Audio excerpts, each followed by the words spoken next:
शिक्षा का महत्व। एक आदमी जिसकी अपनी एक सामाजिक पहचान है, दिन भर में कई लोगों से मिलता है और कई लोग उसका इंतजार करते हैं।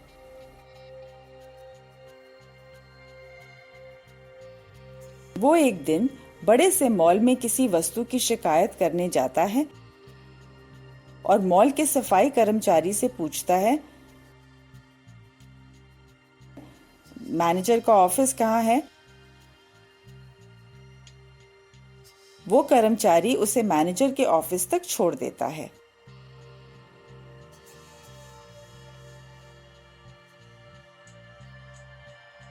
और वहां पर खड़ा 6 फीट लंबा सिक्योरिटी गार्ड उसे रोकता है और इंतजार करने को कहता है। थोड़ी देर बाद मैनेजर उस आदमी को अंदर बुलाता है। वो आदमी मैनेजर को देखता है, जो बहुत ही दुबला पतला, आंखों पर चश्मा लगाए हुए, एक हाथ में पेन और दूसरे में कंप्यूटर का माउस लिए बड़ी सी कुर्सी पर बैठे हैं। मैनेजर उस आदमी को भी बैठने का इशारा करता है, उसकी पूरी बात ध्यान से सुनता है और उसकी शिकायत को दूर करने के लिए उसे इंतजार करने को कहता है। उसकी वस्तु को लेकर मॉल के उस डिपार्टमेंट में चला जाता है जहां से उसने वो वस्तु खरीदी थी। वो आदमी सोचता है,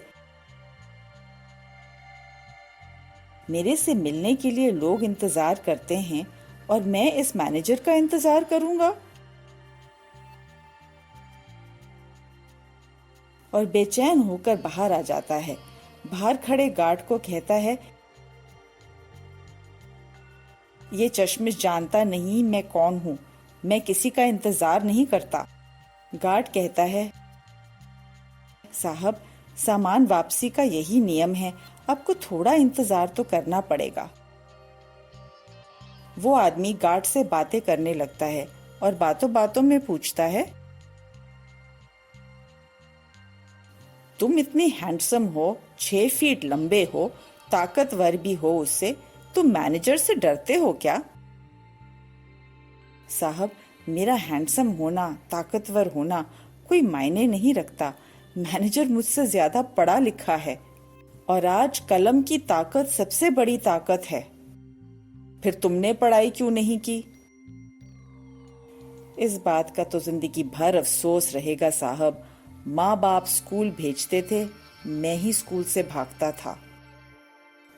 माँ बाप ने घर पर भी टीचर लगा दिया था जो मुझे रोज पढ़ाने आता था, पर मेरी किस्मत में पढ़ाई की रेखा बहुत छोटी है। हाँ, गांव में पढ़ाई का माहौल भी नहीं होता और स्कूल कॉलेज भी ठीक नहीं होते। नहीं साहब, ये तो बस बहाना है ना पढ़ने का।